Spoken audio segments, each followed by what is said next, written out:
When that first great war, World War I, ended, it ended at 11 a.m. on the 11th day of November. So at 11 a.m. sharp, we're going to have Ed Collins ring this bell in recognition of the ending of the Great War, where we get this name Armistice Day, which subsequently became Veterans Day. So whatever we're doing, however the schedule's going, at 11 a.m., we're going to do that. So I just wanted to make you aware of that. So this is, in fact, a special day. It's a collaborative effort. Many of you have pulled together to make this day the special day that it is. We're very thankful for your participation, your support. We're very grateful to the gracious support of Chevron. Let's give them a nice round of applause.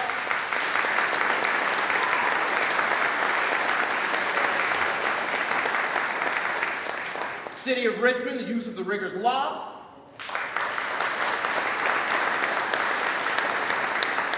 Corporate Director Jim Mazarkas, we thank you. National Park Service, all of you. At this time, I'd like to ask that Jane Barkey, Rosie the Riveter Trust, and Tom Letterman, National Park Service, if they would please come forward. They have remarks for you. Thank you.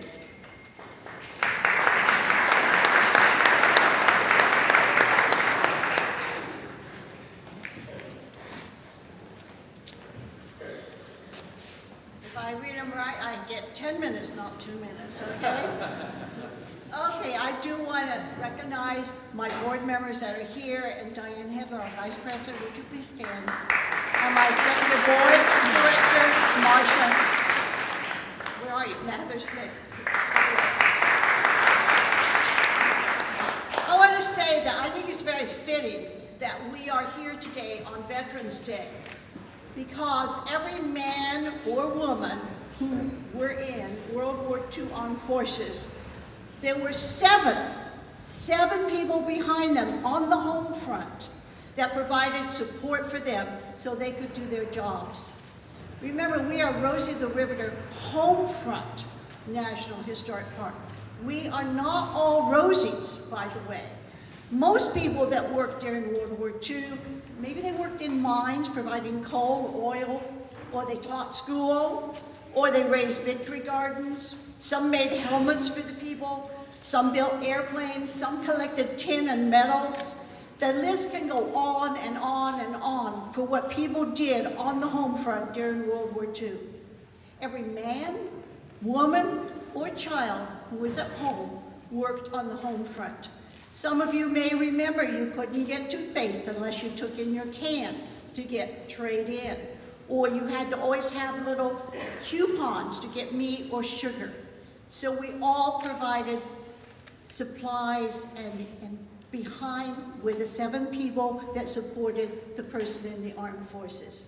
That's why the Riggers Loft is so important, because this was the place where they brought the prefabricated buildings and put the parts together and built the ships. Now, we have a trust member, some of you know Tom Butt, who for years has talked about the Riggers Loft. In fact, he worried about the ceiling all the time. You can see why, because it had to be replaced. He can't be with us today because he's actually down at the Richmond Memorial Veterans Hall. But he always recognized the value of this 1942 building to help tell the story of the home front and the shipbuilding by Kaiser in Richmond. So it's some of his vision and grit that helped all of us come together to realize this day. The Rosie the Riveter Trust is honored to be able to contribute grant money with the National Park Service, with Congressman Miller's help, and to join with the Richmond City to grant, with their grant money, to do the rehabilitation of this Riggers Loft. Thank you all for coming and sharing with us, and now Tom Letterman, our superintendent, will speak.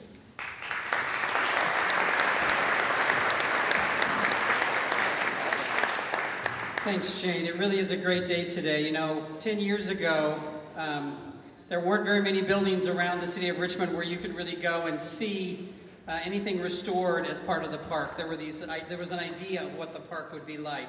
And it was people like Tom Butt and like Jim Mazarkas and the Rosie Trust and the people in the community of Richmond that really has brought this park alive. We have a visitor center, the Maritime Center has been redeveloped, and now the Riggers Loft is going to be opening up as a restored historic structure.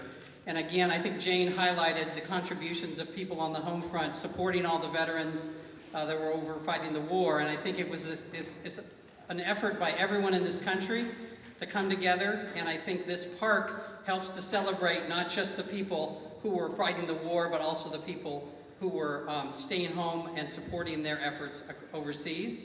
And these buildings, this is just another one of the buildings that's going to help us to tell that story.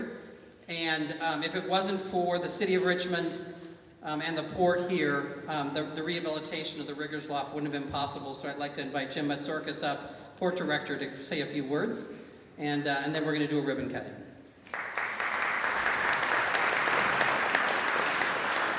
Well, ladies and gentlemen, it is my pleasure and my honor to introduce the Port Director for the City of Richmond, none other than Mr. Jim Matzorkas, who's going to take care of the ribbon cutting ceremony. Jim.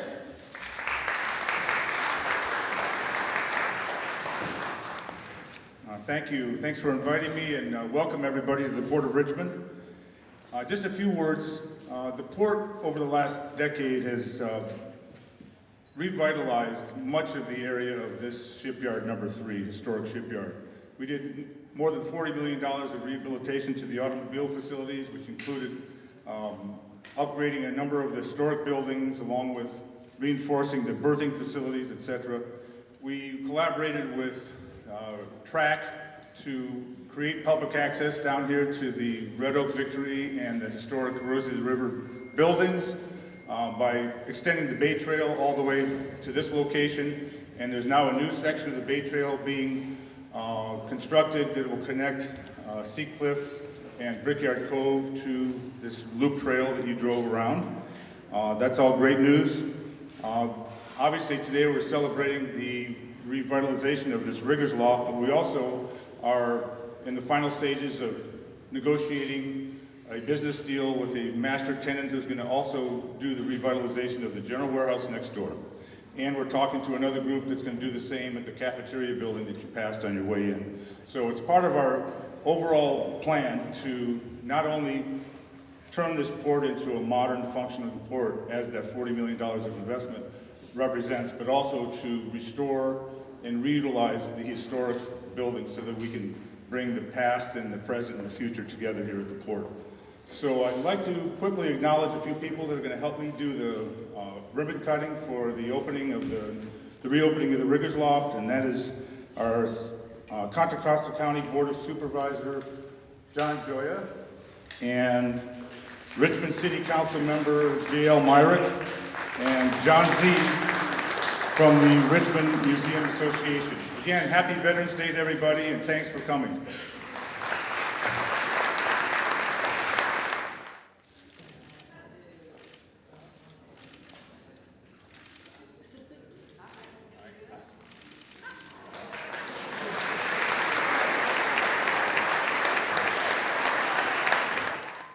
We're pleased and honored to have Ed Collins with us this morning to do the symbolic ringing of the bell. He built that great bass. Ed, you're on.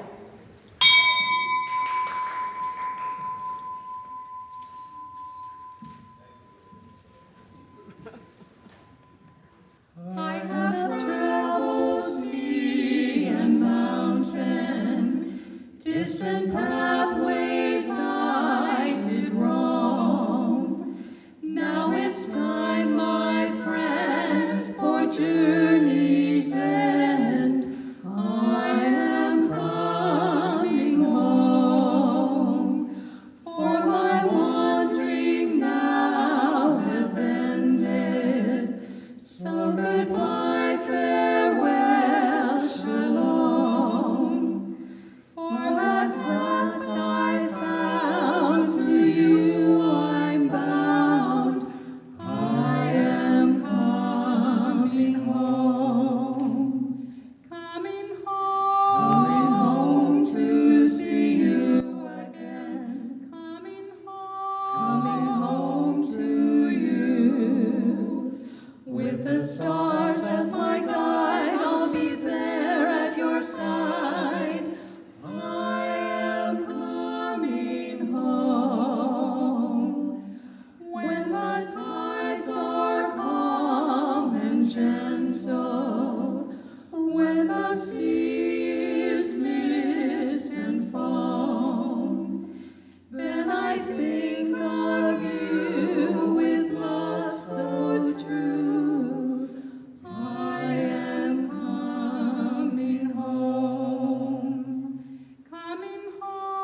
side. I am coming home. I have traveled sea and mountain, distant pathways I did roam. Now it's time, my friend, for journey's end. I am coming home.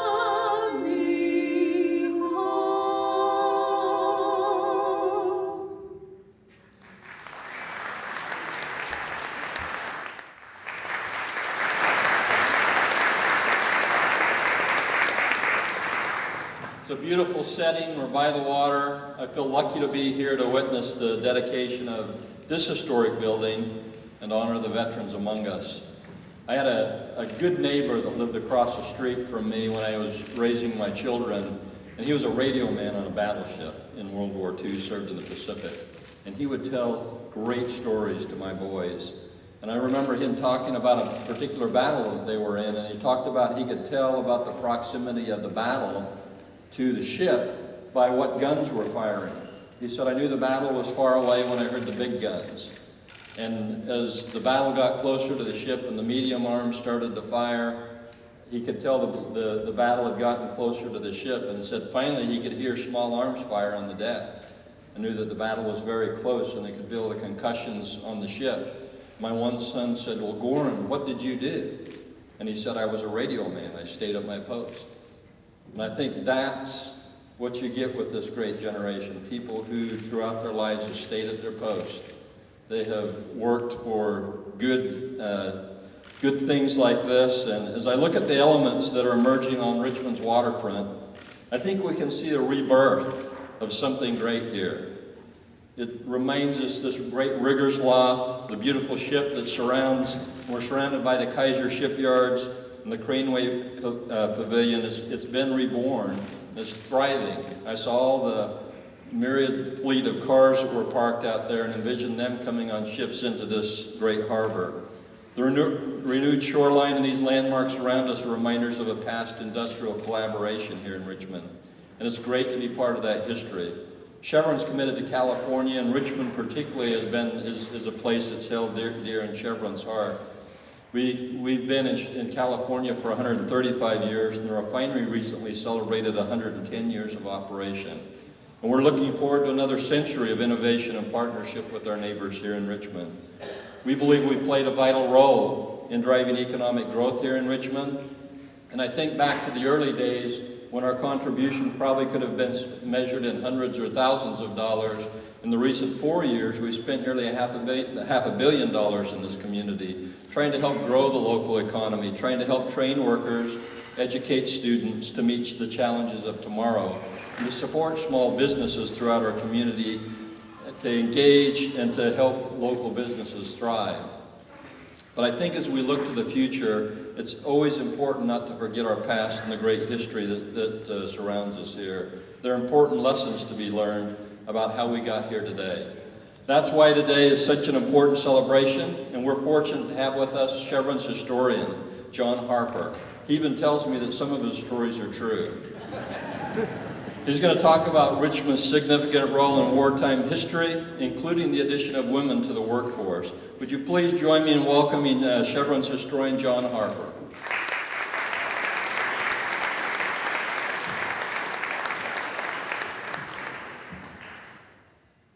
Good morning to all of you on this day, as we gather in a most fitting place to offer our deepest appreciation to the fighting men and women who served our country on all war fronts with such steadfast courage and conviction. Courage and conviction shown in Iraq and Afghanistan, in Vietnam and Korea, and scores of other places. And long ago, on this very day, in 1943 on the island of Bougainville, when enemy assaults were thrown back by the U.S. 3rd Marine Division, and in the Mediterranean in 1943, when U.S. Navy and Merchant Marine sailors on Allied convoy ships off the coast of Algeria valiantly repelled repeated attacks by enemy dive bombers. And let us not forget the courage and conviction of the fighting home front here in World War II Richmond, a city where the number of industrial workers skyrocketed from 4,000 to more than 100,000, and where workers took shifts sleeping in the same bed, where more than 80 diverse manufacturing plants supported the home and war fronts in its many ways, from Ford's factory assembly floor, from Kaiser's teeming shipyards, from Standard Oil's bustling refinery. All contributed mightily to what has been described as the miracles of production on the American home front. Just a year after the war was underway, General MacArthur singled out Standard Oil Company of California, today Chevron, in a telegram in 1942, commenting that, I quote, "The soldiers of the firing line give thanks to you soldiers on the production line for the sinews of war that make our victory possible."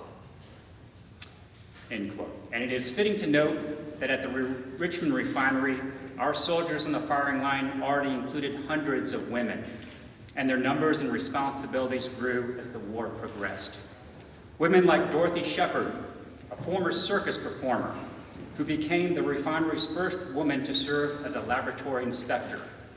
By 1943, she was one of 170 women working in the laboratory. And women like Reza Jacobson, who left her Midwestern millinery shop to fire stills at the refinery because she wanted to have a definite part in the fight for victory, like her son fighting in the South Pacific. Others distilled toluene, tested asphalt, did scores of other jobs with increasing skill and confidence. They were among the Rosie the Riveters, or Rosies, pioneers for women on the industrial front. By June 1943, the refinery included more than 700 women employees, further inducing Chevron's chairman at the time to proclaim, "Our company is very much in this war. We fly with the bombers and fighters. We roll with the tanks and trucks and jeeps. We steam into battle with the warships." By 1944, just one high-octane plant at Richmond Refinery alone provided a daily output of fuel to power a flight of 50 B-29 Superfortress bombers on a 3,000-mile round trip from Saipan to Tokyo. The scale of the spirit and energy behind this stunning productivity, often spearheaded by women, was succinctly captured by the refinery manager when he stated, "The impossible we can do. Miracles take longer, but just a little longer." Indeed, the Richmond refinery was a vital component in the massive war production machine that was the city of Richmond at this time. And the Richmond Rosies, that force of solid, resilient strength, our sinews of war, typified the efforts of men and women throughout the city. And at the heart of this commitment, Richmond's World War II story is about a Herculean effort to simply bring the soldiers home as soon as possible, like in every war. For the efforts of those World War II veterans of the fighting and home fronts and all of the veterans of this country's conflicts, we are grateful. Thank you.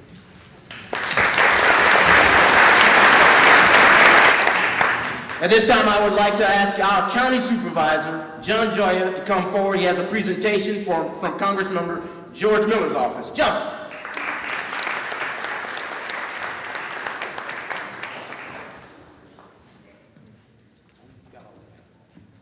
Good morning. Don't we have the best Veterans Day ceremony in the Bay Area here in Richmond? The stories of the veterans, the stories of those families who also worked on the home front. I live just a couple miles down the waterfront, and when I walk out on the Bay Trail, I get to see the Red Oak Victory.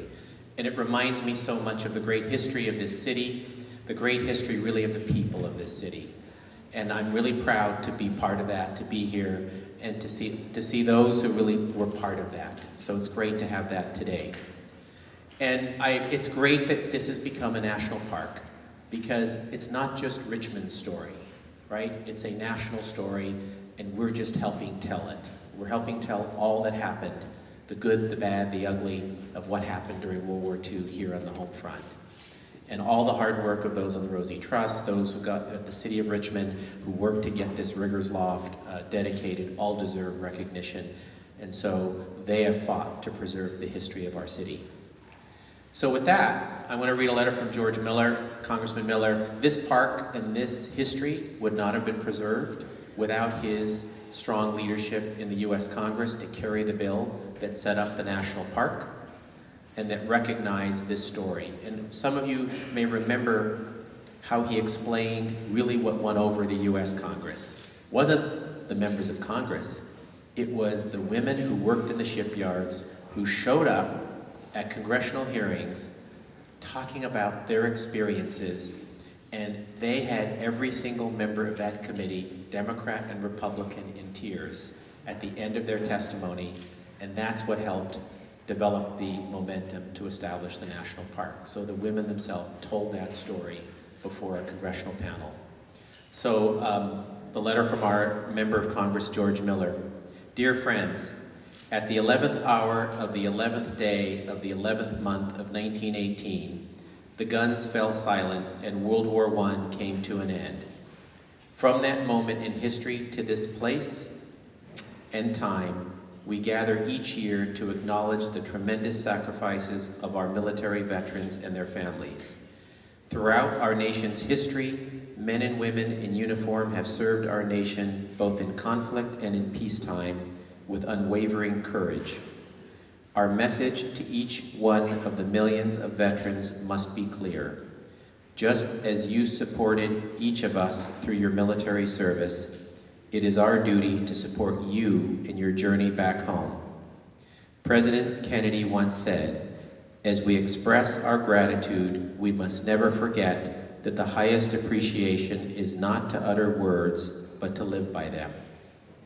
While we honor our veterans each year on this day, we must carry out President Kennedy's words by acting not only on Veterans Day, but every day of the year to provide the full benefits and support due them and their families. Today, we see veterans across the country facing enormous new challenges as they return home. Many of those who've put their lives on the line for our country are now having trouble finding work. Others are facing hurdles in accessing the education, healthcare, and housing assistance that we promised them when they signed up to serve. This situation has caused tens of thousands of our veterans across the nation to be homeless on any given night.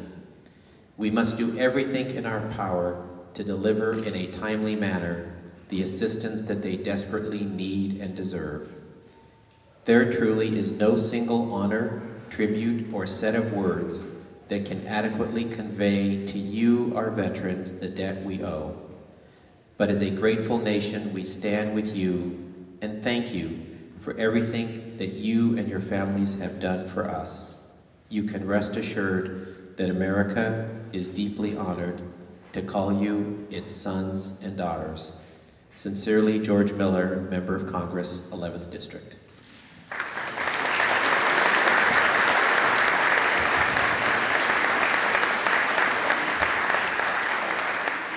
Thank you, Supervisor Joya.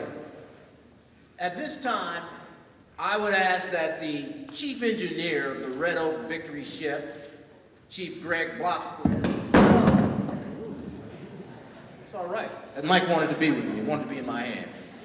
If Chief Greg Blasquez would make his way to the stage, and I would also ask that Anita Jackson would also make her way to the stage for a special presentation of which Chief Blasquez will take care of.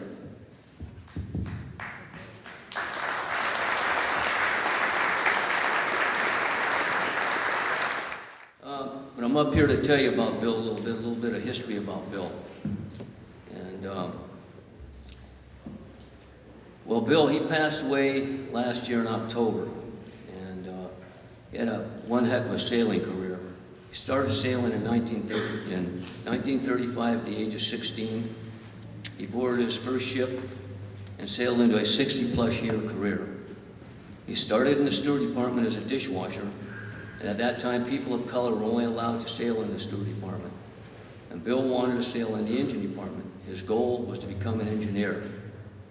He said, if I'm going down on one of these ships, it's not going to be washing dishes.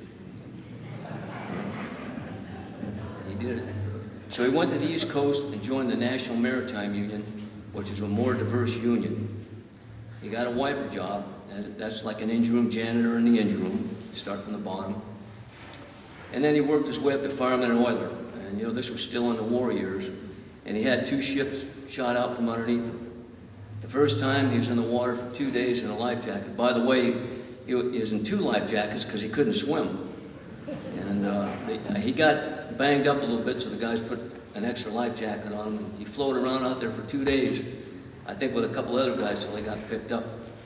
The second time, he was 5 days in a lifeboat with a bunch of guys till they got picked up. Well, it was right after that, Bill got his 3rd engineer's license and started sailing for different companies, one of which was called Bull Lines. I remember the old timers talking about Bull Lines and Calmar Lines. Those were top of the notch companies back in them days. Anyway, Bull Lines had a fleet of Victory ships, and Bill sailed on all of them. He sailed for 12 years with them. And he was known as a Commodore second engineer. And the reason they called him that is because he bounced around on the whole fleet, and he knew the engine room plant a lot better than some of the chief engineers at first. And that doesn't surprise me either. Then after the company laid up all the ships, he sailed for different companies like Luke and Back, American Export Lines, Grace Lines, Moore McCormick Lines, and there was a few others. Those were all really good companies at the time also. Then in 1963, he landed a job on the hospital ship, the Hope, where he took the position of first engineer, later as chief. That lasted until the ship laid up in 1974. And after that, he sailed for a few different companies, and then he retired. Some years later, the Gulf War started up, and there was a shortage of marine engineers. So in the 70s, from 91 to 93, he sailed again, and then retired. But he wasn't done yet. In 1996, he signed up as chief engineer on the Red Oak Victory, up until his last days. And I met Bill in 1998, and I was impressed with him and the ship right away. But really got to know Bill in July of 2008 when I joined the ship. We talked a lot about on how to get the ship running, and he was a sharp-minded guy and a dictionary of information for these victories. I mean, he really taught me a lot. And I'm still using some of his notes and expertise to this day. So after working on the ship for about a year or so, he bumped me up to first engineer. And about a year after that, he told me, go sit for your chief engineer's license. So 8 months later, I got my chief's license and took over as engine room chief engineer, while Bill took the position of executive staff chief engineer, where he mostly stayed up in the office and he amazed all the visitors with all his sea stories, pictures, books, notes, and any questions about the ROV. He could tell you anything about the ship you wanted to know. He could hold people in that office like you wouldn't believe. He was amazing. And he'd come down to the engine room once in a while and you know, point things out to us and talk and just kind of look around. And amazing guy. Anyway, I just got a little story here to tell about Bill real quick. We were in BA shipyard over here in San Francisco a couple of years ago. And they pulled what they call the tail shaft. That's about the last 18 feet of shaft that runs through the ship that connects to the propeller. And there's bearings in there that he wanted to look at. And they also pulled out a section of shaft called the intermediate shaft, what they laid down in a walkway in the shaft alley. So we wanted to take a look at these bearings, so we went back there. And you actually had to pull yourself up to walk across the shaft and then step down to look at the bearings. Well, I wanted to give Bill a hand, and he said, no, I got it. And I said, okay. And he pulled himself up, walked across, and we took a look at the bearings. Everything looked pretty good to him. So coming back over, same thing. I said, Bill, let me give you a hand. He said, no, I got it. I mean, this is a guy in his 90s. I mean, I couldn't believe it. So we went back up to the office and we talked about what they were doing on the ship and what we were going to do and how things were going. And I asked him, I go, Bill, how do you do it? And his answer was, because I want to. I'll never forget that. This was a guy that did that all his life because he wanted to. From an engine room janitor to chief engineer, Bill was the best of the best, a stand-up member of the Marine Engineers Union, and last of the good guys.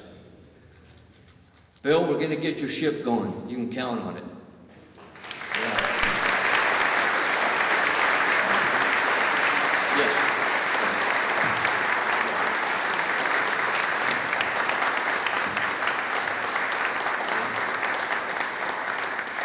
Also at this time, on behalf of the Richmond Museum of History and our beautiful ship, the Red Oak Victory, I'd like to present this plaque to our medical officer, Bill's sister, Anita Black.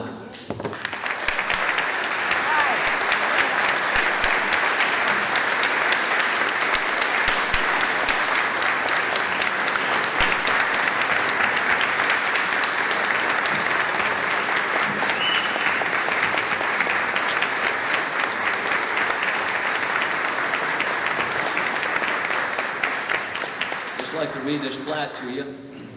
This November 11, 2013, we honor the dedication of Chief William A. Jackson to the restoration and the sailing of his beloved Red Oak Victory. He always said, "A ship, she has a soul." The Richmond Museum Association.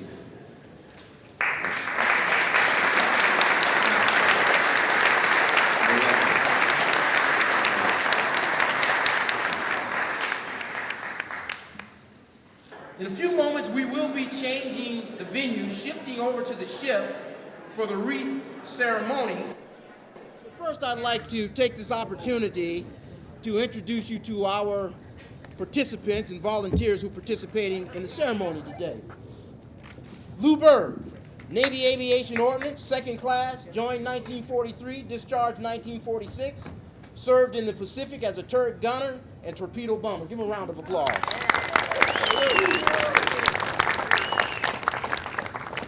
George Coles, Army Technical Sergeant, joined 1942, discharged 1946, served in Japan, New Guinea, and the Philippines as a combat medic, 381st Infantry, 96th Division, George Coles.